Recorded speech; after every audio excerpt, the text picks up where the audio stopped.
Welcome to the Sustainable Events Podcast, where we talk with our special guests about the most up-to-date topics in sustainability and tech for events. This podcast is powered by Circular Unity, the company accelerating a future of sustainable smart events.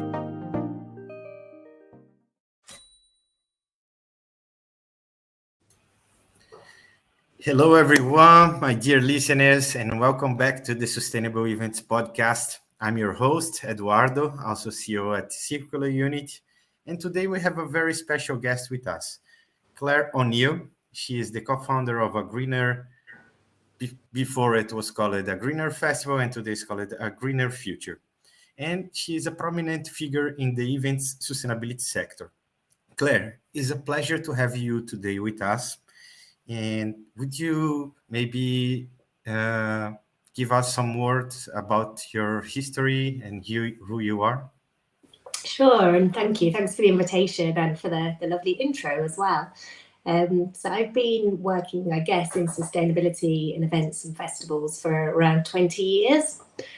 Because I first got inspired into sustainability after going out into free parties in the woods in the early 2000s. And there I discovered this counterculture where there were solar powered sound systems and people were having compostable, they were making compost out of the food waste, and they were sorting out the recycling and generally just caring for the environment.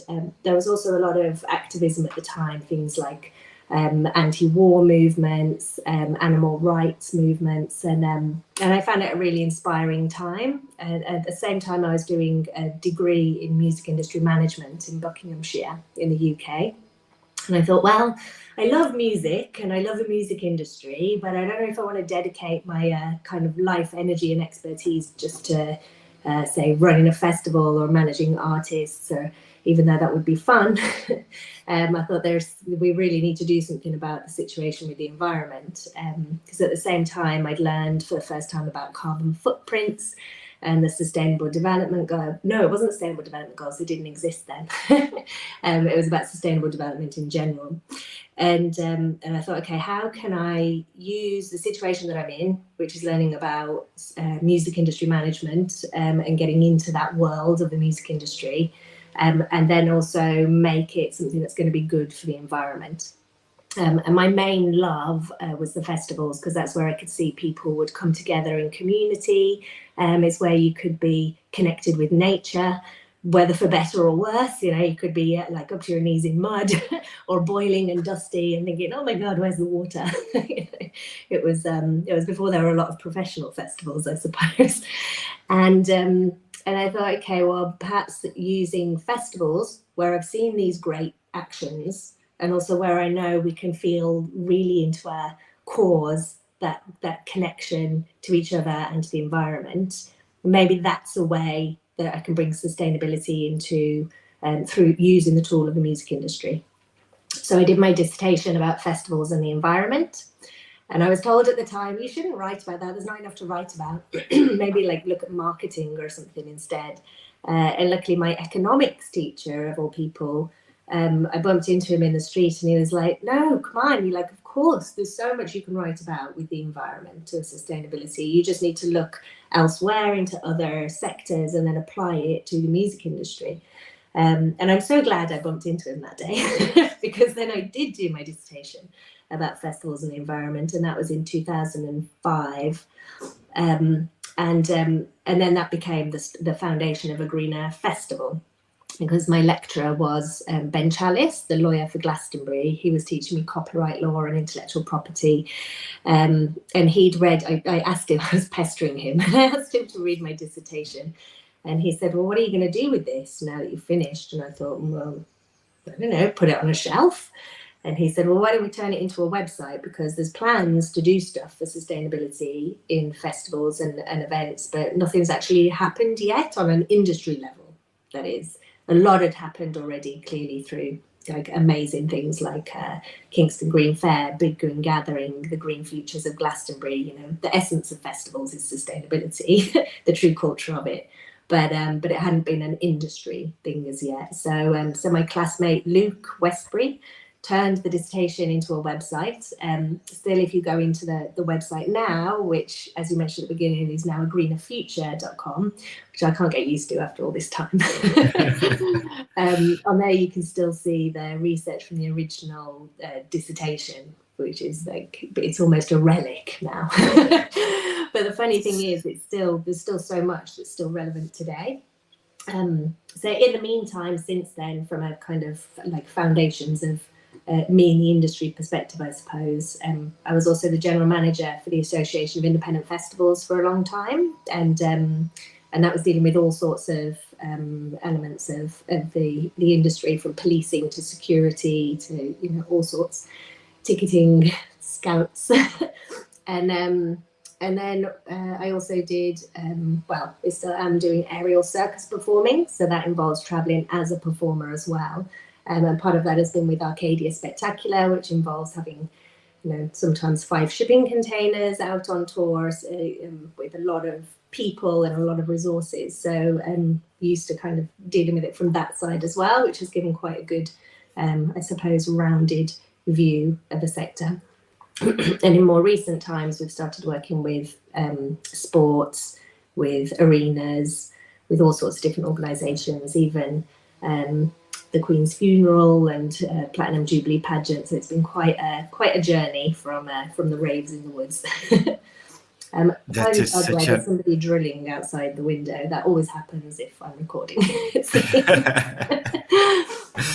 The Murphy's Law. It happens. Claire, such an incredible story. Thank you very much for sharing. And I see some connections also with how I see the beginning of Circular Unity, that we started by festivals, also with the belief that they are catalyzers for change in community, and how is a natural progression for the events industry.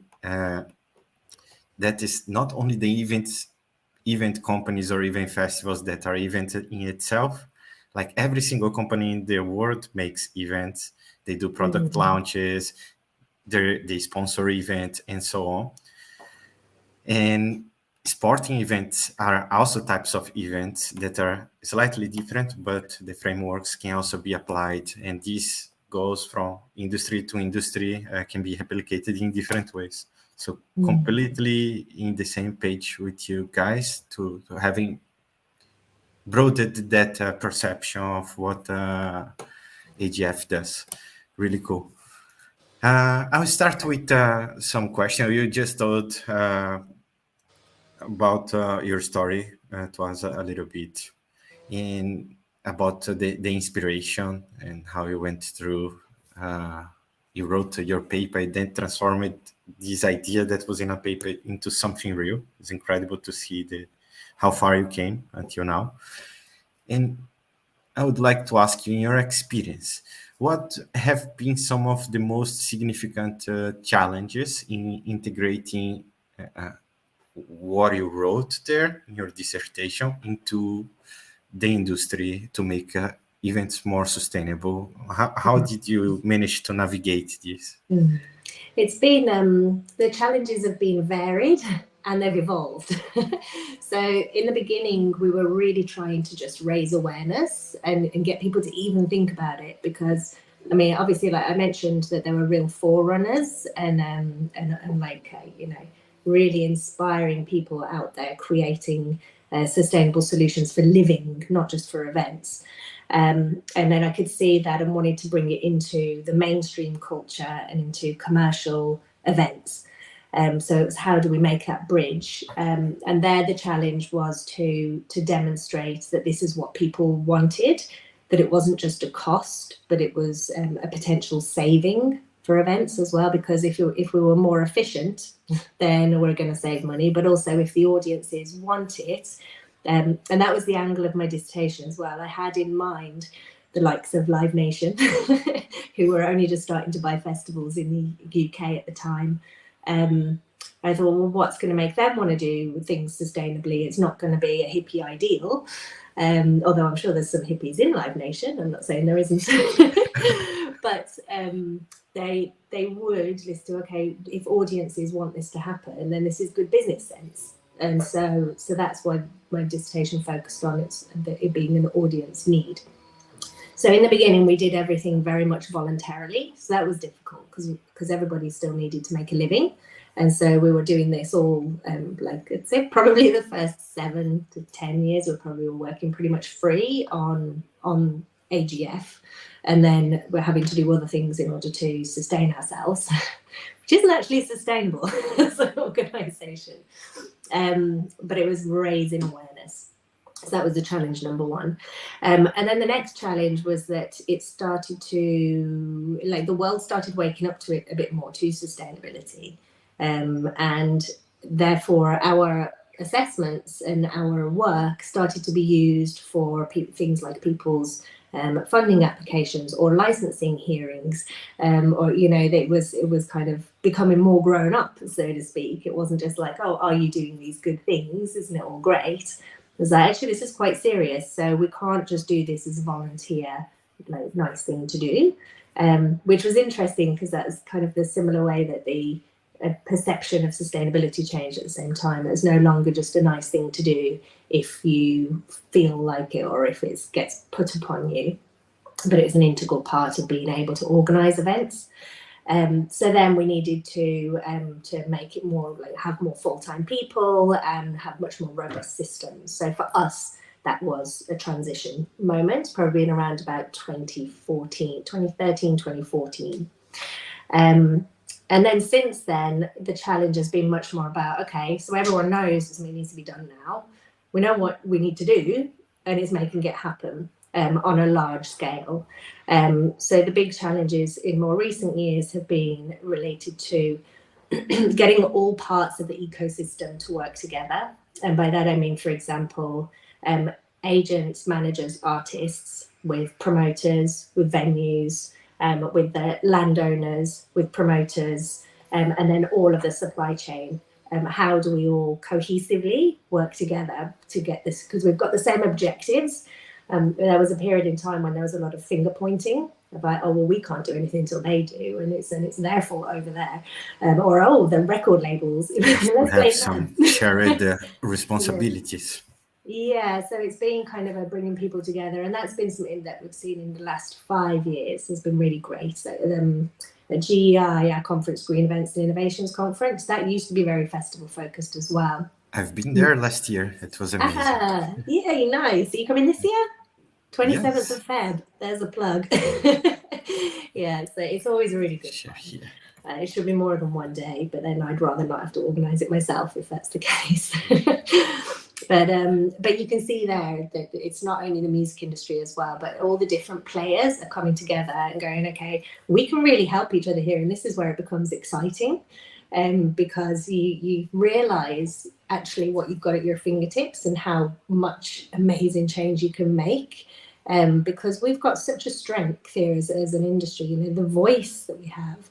I mean, I've kind of fast forwarded to the end here. I'm going to tell you a couple more problems before the positive.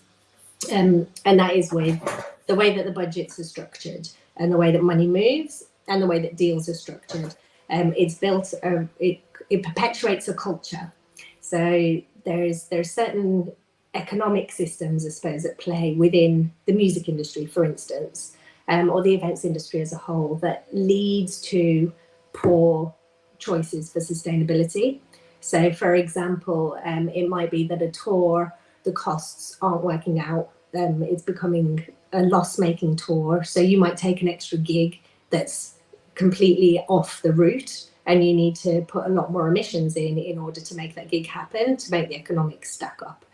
Or the situations in relation to, again, routing of tours, for example, where it might be that certain venues aren't available, or the scale of artist or the marketing plan for them, you're kind of taking choices that don't stack up environmentally. Or another example is if you need to fit in a large number of gigs into a short space of time, you might have part of the team needing to fly on ahead from the rest who could take a bus, and then you might need another load of trucks to go in advance to set up part of the rig before you get there.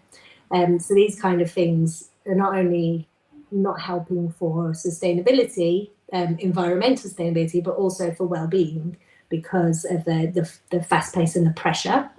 And when you have that fast pace and pressure, you also have more likely poor decisions or to cut corners, and that ultimately costs and wastes money as well.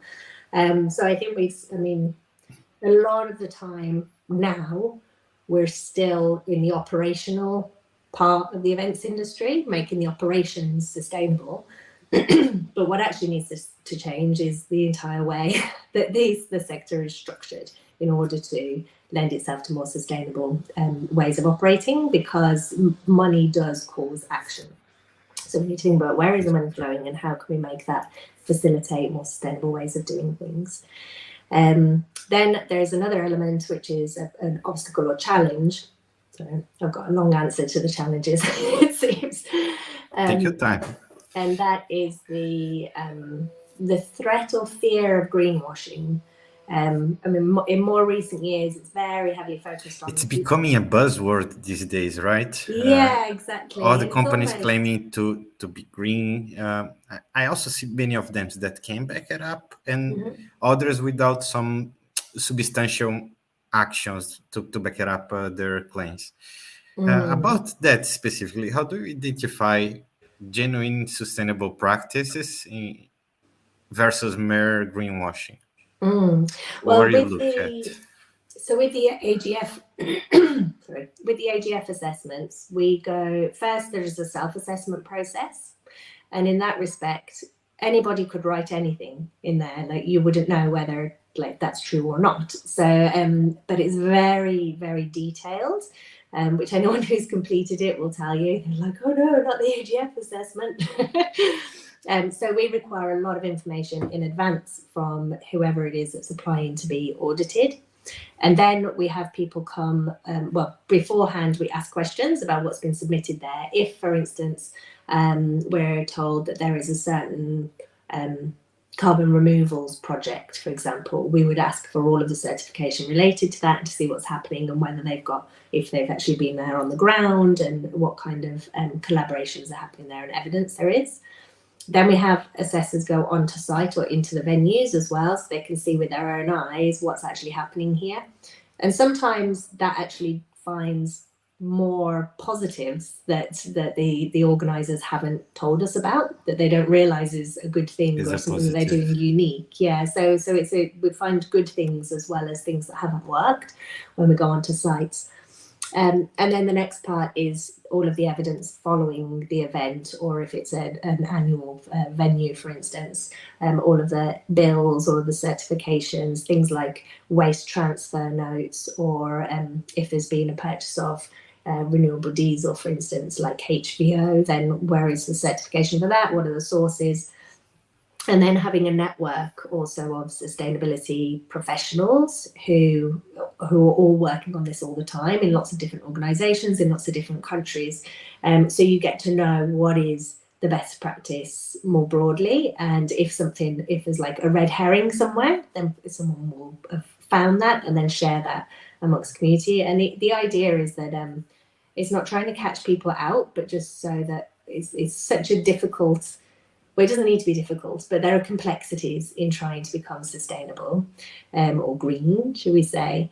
And the more that we can share the learnings and not trying to berate people or say, no, you got that wrong, but to go, look, this is a mistake. It's also about celebrating the small successes. Yeah, exactly. And also being very open about failures. I think it was probably about 15 years ago when PLA, the bioplastics, first came out as cups on the scene, and we were like, this is amazing, so recommending it to everybody, this is great, so non-fossil fuel plastics that can be composted, brilliant. And then it wasn't only after use for a certain amount of time, we're like, wait, the tail end isn't sorted. There's not the facilities near to certain festivals that can deal with this, or if it's not properly separated, it's not going to actually be composted. But it also can't really be recycled either if it's not being accepted by the recycling centres. So then you say, hold fire, wait, this is how it needs to be done. This is a mistake. And to be able to be open like that, rather than This just is saying, a great nugget. Yeah. It's like, it doesn't have to be perfect. No one is perfect and nothing is perfect. And no one has got all the answers. We don't have all the answers. It's a constant learning curve. And that's where I think there's definitely, what would you call it? There's definitely cynical greenwashing that happens. There's definitely, people out there saying things that are just not true or misleading. Even the UK Prime Minister. Quite happy to say that. But there's a lot of people who are just trying to do something good and get the language wrong, or don't have a full picture. And so I think that so my colleague Teresa Moore, she always mentions green hush, which is the opposite to green wash. So where you're like, actually, we're just not going to say anything. And in an even more extreme case, we're not going to do anything because of fear. That for me is the worst. Yeah. Like companies are becoming so afraid of becoming labeled as greenwashing that they are stopping any kind of action. And there goes the problem, because we don't have perfect solutions, but we do have solutions that improve the current situation. And they are not perfect, but is what we have. You're right. And sometimes you need to do trial and error as well. We need to be able to take some risks and try things out, because the status quo isn't good enough. So we need to encourage each other to be able to try new things, try new ways of doing things. And we always say, because we do consultancy as well, or we work with different partners and organizations, and if we're going to put something out there, first, as much as possible, do your homework, do it properly, and ask for advice if you need it. And then when you're going out there, putting something public, be prepared to say what doesn't work as well, and know that there's going to be backlash. But so long as, like, say, you've done your due diligence, you've done your homework, you're trying something out for a good purpose, and you're willing to learn from any mistakes, then you can't really go wrong. Beautiful. I have a question to understand your perspective on technology. With the advent of technology, how do you see, for example, platforms like Impactol and like others like the one for circular festivals and green tools shaping the future of sustainable events? How crucial is the role of tech to help us accelerate sustainability? I think that there's a lot of opportunities, and it's almost like if you look at the way that Microsoft made computers accessible to the masses, having an interface that is intuitive and easy and flows, that if there's things like that coming online that don't make sustainability something that's really complicated and you need a PhD and it's like just boring and like just what do these words mean? If you can make it more fun, fun and easy. Who doesn't like fun and easy? Then it's got to be a good thing. And I think also it can take some of the pressure on resources off, so that we can spend more time focused on action and less time on measuring and reporting. I mean, we spend most of our time measuring and reporting. We'd rather spend it actually doing other things. On that specific,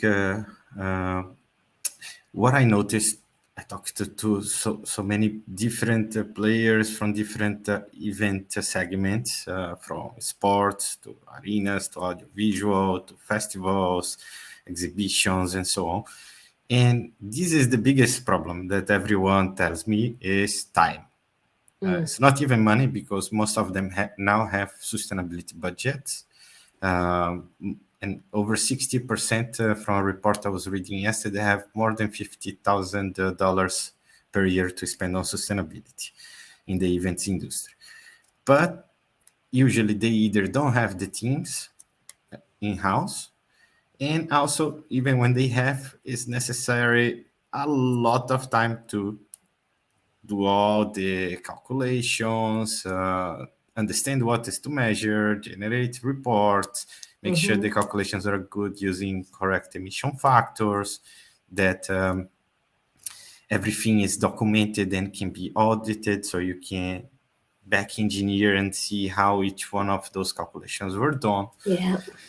And I wonder, because now another buzzword that you see everywhere is artificial intelligence, and we already see it deployed in many different industries, including the event industries in many different ways. We are seeing every day popping up something different with AI. How it can help, for example, organizations from any sector, but taking your vision from the industries you work with, and organizations like AGF to improve the flow to report and account for carbon. And I maybe think. even how this can connect different frameworks, like that today is very hard for me to see things like every big company now is reporting on GHG protocol, GRI, reporting framework, and also sustainable development goals that you mentioned earlier. Like how AI can help us report into many different frameworks that we also have popping up now around the world, and to do that work to audit. What is your vision about this? Well, I think, and I'm no expert on AI, I'm not developing any AI tools personally, so I can't speak on that level. However, I think that for calculating and for dealing with large data sets or gathering things that have got a definite answer, it's kind of to me a no-brainer that will be a positive going forwards. There will be a positive to use AI in order to reduce the legwork. Because what it's working on there is intellect. It doesn't have that emotion or feeling, which is something that's essentially more intuitive actions, the kind of things that will come from connecting with indigenous communities or understanding what is happening actually in our planet and what our role is as humans within it. If AI can actually take a lot of the heavy lifting of the intellectual work, this is on kind of a more philosophical level, then we're going to be freed up to actually be human and behave human.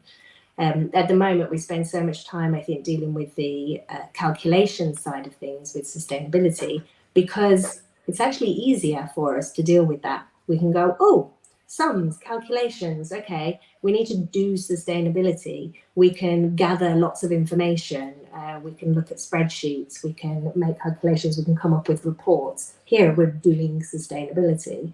Whereas actually what the real work that we need to do is much harder than that, and that is changing the way that we're relating to each other and the world around us. So if we can utilize AI in order to do a lot of the kind of intellectual calculation work in that respect, then it should free us up to actually see one another. Like, instead of spending my whole day with my head in Excel, I can look at you in the eyes, you know, and we can work out what we do. Like I say, this is a more philosophical look upon it. As far as the different frameworks that we have, I think that I'd be cautious about depending upon AI at this stage for reporting where it's coming to giving recommendations and advice, because you still need to have that. There's very human nuances around each of the situations that we find ourselves in. That's something I have been working for the past year to create something that we're calling Gaia inside of the tool of Circular Unity Impact All, that connects to large language models of AI. And the main proposal here is not to replace people. In your case, many other companies propose other models.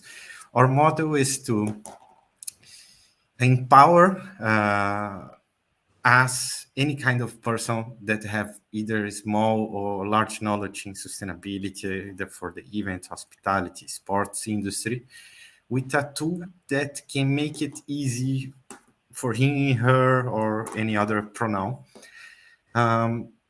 So let's suppose 80% of the heavy lifting can be done, but still there is the need for the people with the right knowledge to come and review that output and make sure that it's compliant, that can be audited, that has all the documentation needed attached, and that everything that is being given as output that makes sense to be published for either investors, for the audience, for the staff.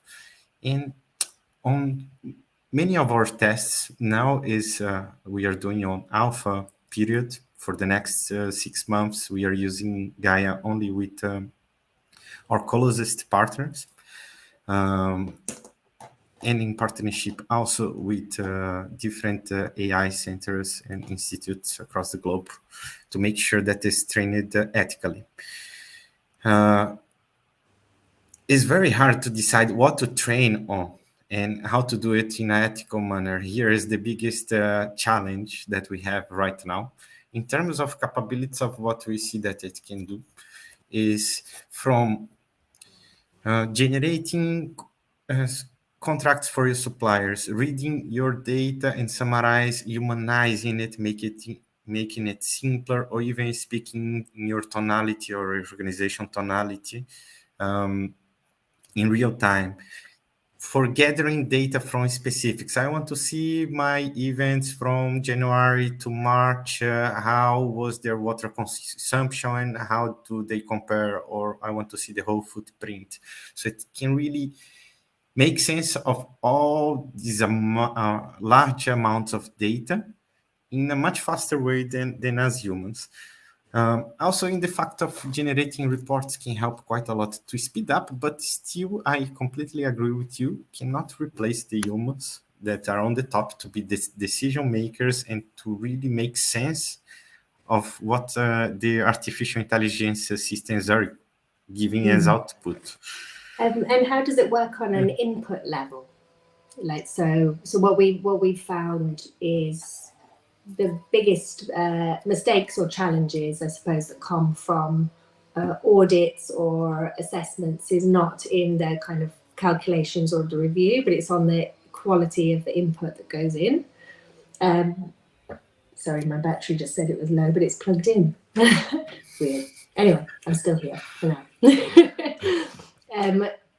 So one of the challenges is on the quality of the data that gets input, and then on the gathering of that data from lots of different data sources.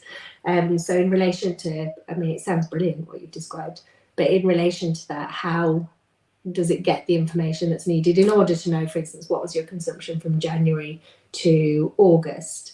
Or what was your energy consumption from January to August, because they might be coming from very different places that aren't necessarily in the That same is true. system. In Impacto, we collect data in many different ways. Since the manual forms to supplier data collection automation, we also use APIs that connect to the organization software.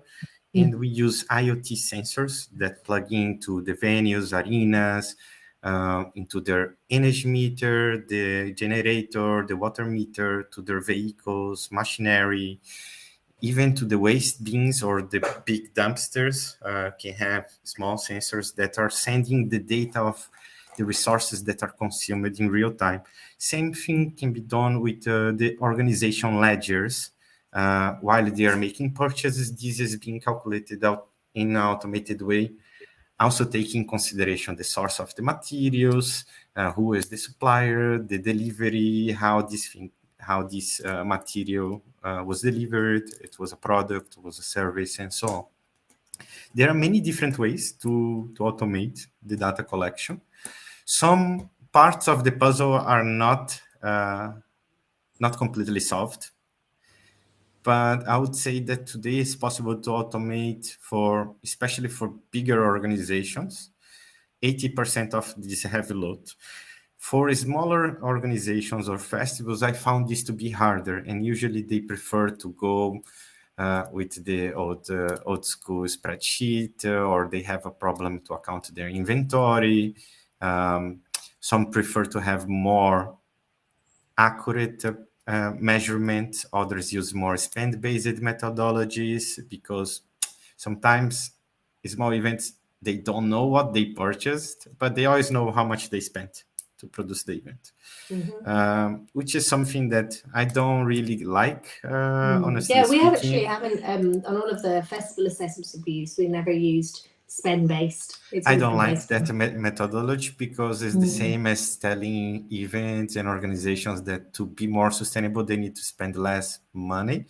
They do spend less money because they become more efficient, but it's not directly a direct correlation. For example, I can have the same dollar spent sustainably and non-sustainably. Yeah.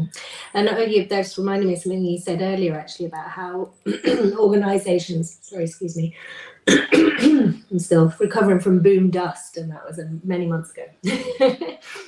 So the fact that there's more budgets for sustainability, but still not enough time, and the teams aren't quite there. I think that's kind of showing how those budgets are being spent, and that there does need to be more investment into the people who are going to be dealing with sustainability, whether that's from a calculations point of view, hopefully with less heavy lifting as a result of technology, but also from putting things into action and holding the policies accountable.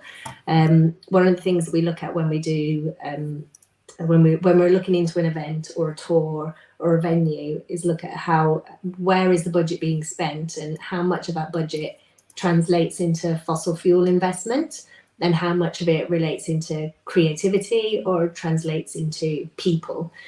So if it's going to cost you more to have, for instance, rehearsals for an extra couple of weeks, but you're spending that on the team and on creativity, rather than having a shorter rehearsal time and then more trucks on the road, where you're actually spending it on, yes, the trucking company, but also on the fossil fuels. So thinking about where that money is going in the first place and how that can be better distributed to make sure that the job gets done and that it's supporting people, environment, creativity, rather than the bottomless pit of fossil fuels. And that's something that AI could work out as well by looking at budgets, I'd imagine. There's so much potential there that, including if you are listening to this right now and you want to collaborate with Circular Unit to build an ethical and sustainable artificial intelligence system, we are welcoming partnerships in that field. We are collaborating with universities and also corporate partners as well. Nice. And we would love to collaborate with AGF because you guys have a lot of knowledge that we could combine to make something that will make this job easier for the industry. You're welcome to join us in that initiative as well. Claire, I will go for the next question. You touched quickly on a point about policies, regulations. And I think it's very important that we, from the industry, advocate for this. So how do you see the role of governmental policies and regulations in pushing different industries, also the events industry, towards becoming more sustainable? Are there any specific policies you believe that could be game changers? Yeah, absolutely. I mean, since the pandemic, I've spent a lot more time, sorry, excuse me, in the UK, because generally we're working all over Europe and internationally. But so I'm very UK focused at the moment on the mess that our government is making of the country and the environment. But it's not an isolated incident. There's a lot of other governments that are just the same, or maybe different shades of bad or good. But the policies that are neat, I mean, it's a no-brainer. There's the amount of tax that we pay on things, the subsidies that are given to different industries, the things that we're told you are allowed to do that and you're not allowed to do that. You know, these are, it doesn't matter what the intention is of people or industry. Well, I mean, it does obviously, but if the playing field is skewed to one sector or one behavior or another, then the industry is going to follow where they're going to be able to make money, where they're not going to get arrested, you know, or where they're not going to get fined, unless the fines are so small that the profits are bigger than the fine, and then it doesn't matter for a lot of industries or companies. So in the UK, as an example, at the moment we're not allowed to build wind turbines on land, and there's restrictions on where solar panels can be placed as well.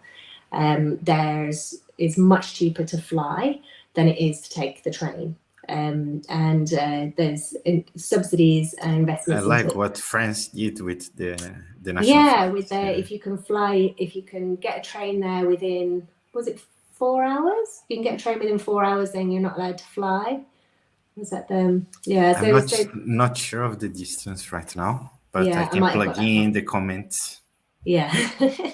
So there's things like this. I mean, being able to give an indication to business that actually this is where you need to be investing. You need to be investing into clean energy, green transport, and moving away from industrial animal agriculture. It's a no-brainer that needs to happen. In the past, I'd probably have been more averse to government and legislative intervention, but that's because I was coming from a free party scene that was illegal. So you don't really want the authorities coming in and spoiling your fun. But in seriousness, they do need to really pull the finger out and start actually acting for the net zero targets that they've set, because at the moment it's pulling in the wrong direction. Now, here in the UK, there's the opening of a new coal mine, for instance, as a plan, building new runways for airports. I will add, though, actually, that there is green flying or less bad flying coming online as well. And so at the moment, there isn't a solution to fly without putting a huge amount of greenhouse gases into the atmosphere, but that will come. But in the meantime, we need to stop doing it so much, and we need to change the way that we're moving around as an event sector, because we do have a responsibility for that. It's just crazy. Travels is all, for most, I'd say, more than 70% of the events we measured. Travel is responsible for at least 70 to 80%, in some cases over 90%. In some rare cases is not the biggest part. Like one that I noticed was golf championships, for example. They have more emissions on water than audience travels. Emissions on water or consumption of water? Emissions, whoa. Because normally water, I mean, this is one of the things where there's a big failing in using carbon as the holy grail, because you usually miss things like the amount of water that's wasted, or the wastewater, or even crazy waste, because they normally embodied carbon in whatever gets wasted isn't counted. But actually, we released a small report last week about the carbon impact of festivals, because a lot of the reports that show a kind of 80-90% audience travel impact haven't taken into account the impact of food and drink and other procurements and materials. And so when we did that across, it was 17 festivals, because they're the ones that we have the deepest data for that could be verified. And it was coming out more like 40% was audience travel. It's closer to 60% when including the production and artist and trader transport, as well as the audience. But over a third was coming from food and drink. So it kind of depends on which elements are included. And I think that's a big reflection as well on a lot of the government policies around the world. It's been looking very heavily on energy and transport, but often shoves food and drink out of the way, even though that is over a third of our emissions. Not to mention the additional land use and biodiversity impacts and the cruelty, that happens as a result. Yeah, some good tips for who is looking to improve your emissions from food. I would say that we saw pretty good results, especially that was coming more from business conferences like the Dream from the House of Beautiful Business. Whereby just choosing vegan or vegetarian, this everyone knows, but they were able to reduce 4.16, had to have 4.16 less emissions than if they served only meals with meat. And it's also good to avoid that the food is going to the landfill. So partner with local projects that can donate that food either to shelters or other organizations that need, and work very closely to your suppliers to avoid any kind of unnecessary packaging. That we receive so much food in the events that is full of wrapped in plastic or that is not needed. If you can negotiate with your suppliers to reduce this, is also a way to be reducing your emissions regarding food. Yeah, I mean, that's the thing that we've been working with there's a company called Peppermint Bars that's here in the UK, Peppermint Events, sorry. And we've been looking at the amount of packaging that's coming in with things like the pallets and the wrap around the pallets, and then the drinks themselves coming into the bars. And so we're considering how can we engage now with the manufacturers and the retailers in order to prevent that waste coming to site, because there's obviously there's the packaging that's given front of house, but there's often more packaging back of house from the deliveries. And so just having those little like engagements along the way, it's in everybody's interest, because those manufacturers and retailers will have targets as well for reductions. So it's just joining those dots together to make the changes. Recently, I was talking with one of the major global events, and one of the biggest problems they had when accounting for all the materials they purchased and their packagings versus their waste, everything they found in the trash bins post-event. And they had to put all into the landfill, a piece of land, to try to compare why there was so much more waste than they predicted. And most of these wastes end up coming from different suppliers bringing extra rapid plastics for packaging the delivery. So it was very interesting insight that we had about this, and how can make also your calculations and waste for purchases and waste discrepant. Yeah. It's we also had we had a collection that was happening across we were working on British Summertime, Hyde Park and All Points East, where we're gathering up soft plastics to take them to a place in Hull called Refactory from my group, where they were turning that into kind of pallets and furniture. Oh, this is amazing. Which is great, but I mean it is great. But it's better if they don't exist. It's but better if we can repurpose what already is there, it's not a bad idea. Exactly. So I mean, it's good. It's a great solution for when you've got that on your hands. But then it also makes you more mindful of like, where is this coming from? Why is it here? Can we just turn the tap off at source?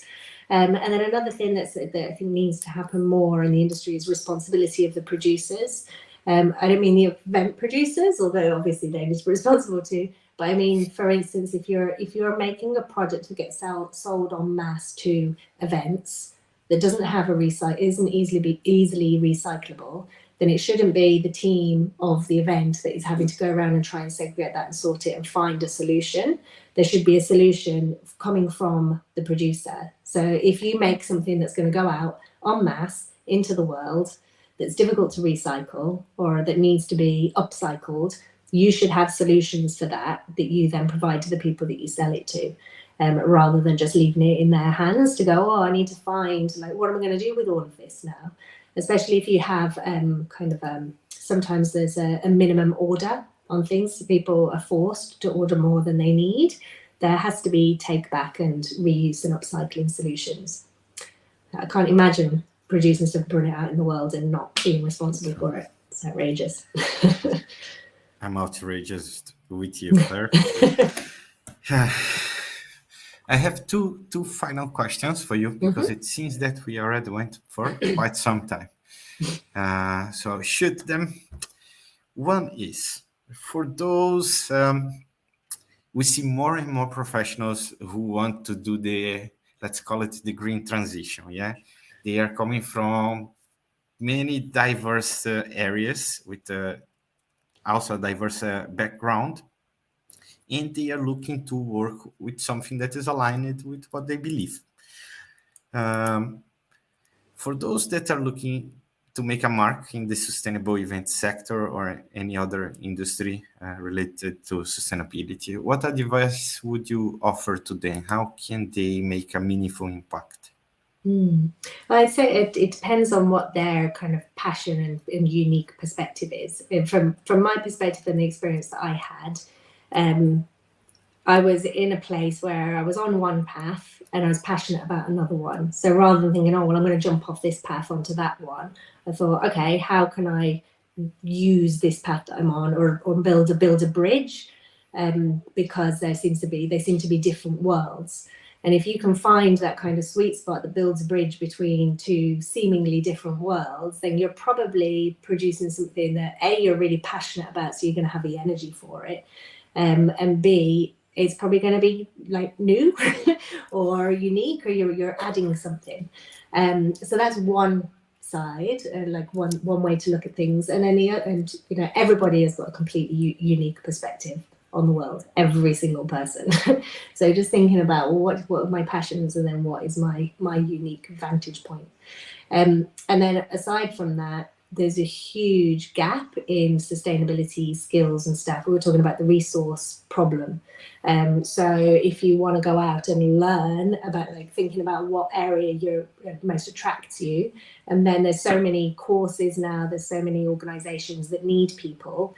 So you can come and be part of an existing team or an existing organization. There's so much happening now, whether it's from being on the ground, like getting your hands dirty in the soil, or whether it's working on an AI system. It's like the breadth of what you can do is incredible. It's incredible range. Yeah, I love what you said. I really love what you said, and I connect to my own professional history, let's say. I worked as an automation engineer for Forbes 100 companies. And at the same time, I was a CSR leader inside those big corporations, which I love it even more than doing automation, being a CSR leader. However, even sitting on board meetings, I felt I didn't have much power to do the necessary change. And I felt many times being used to greenwash, because what I proposed and what I could do were not the same most of the times inside of the companies I passed through. And until we had the idea, me and Marcelo, of Circular Unity, and I saw the perfect opportunity to take all my technical knowledge and apply to something I really love. And that was where I found the intersection. So I really like your advice. Yeah, the sweet spot. That's brilliant. Yeah. It's great. And then you provide such a great contribution, because it's something that, it's not somewhere where everyone's piling in and competing and kind of tussling for ground, and then you kind of end up with your nose down. Instead, it's like, it's looking up and adding something, It's a brilliant story. Closing thoughts. As we wrap up, Claire, what is your vision for a greener future? How do you envision a world where every event, arena, sports is sustainable? And what are the steps you believe we need to get to that future? I think that it would be wonderful in the future to see all events or happenings being done intentionally. So no, I don't mean as in, I organise an event. I mean, like having a purpose behind it. Now, what is the intention, and what do I want to contribute through this event? Because when we add an intention to something, a positive intention, then we're more likely to be creators in the world, actually, rather than destroying things. So really taking in to the planning, to the concept, to the vision for the events that we're organising, ways of enhancing life in all its ways, whether that's animals, the water, the air, each other, creativity, expression of being alive. That's what we should be focusing on, just that little small thing. And then in order to do that very practically, we need to be running on completely renewable energy. That can be done. That can give energy independence to all different countries. We need to be moving around in a sustainable way, so low carbon transport. I don't think we should all stay in one place. I think that traveling and experiencing different cultures and meeting different people, it's a wonderful thing, and it's an incredible thing that humans have achieved to do. So we just need to find a different way to do that. And then to stop eating animals and industrial agriculture and dairy. That's another thing that is a beautiful green future for us all. And I'll keep on fighting that one. And then also, I think one of the most important things is to recognize what's come before modern culture, because I feel like we're in modern messy culture is it's in its adolescence. and it's built on so much atrocity and pain, actually. I think to the point that we can't even look at it, and so we fill our minds and our time with creating a big old mess. Actually, there's the things that have happened to Indigenous communities around the world, to women, to people of all different cultures, and to men as well. The patriarchal system. And colonialism has been such a blow to the equilibrium of people and the balance of ecosystems. So in a greener future, there's a deep respect and recognition for all of that wisdom and beauty that still exists in the world, because that wisdom is still there. Indigenous communities are still there, thank God. My great grandmother was indigenous from Brazil. The grandmother of my mother. We are a mix of Portuguese, Africa, and indigenous Brazilians. And what a beautiful creature you are.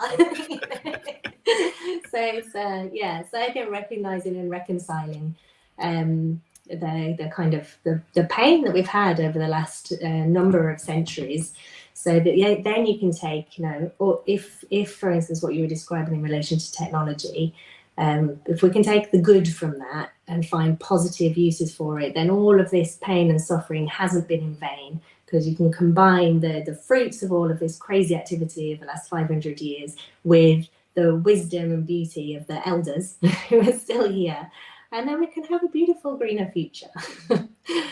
I love it. Thank you so much, Claire. Thank you so much for sharing your insights, experience with us today. Has been enlightening to hear from someone with such a depth knowledge in the field of sustainable events and sustainable living. To our listeners, thank you for tuning in, for listening until the end. And remember that every step towards sustainability counts. You should celebrate every small or big success, as it matters. Let's work together to create a greener future for the events industry. And until next time, stay sustainable. Welcome to the Sustainable Events Podcast, where we talk with our special guests about the most up-to-date topics in sustainability and tech for events. This podcast is powered by Circular Unity, the company accelerating a future of sustainable smart events.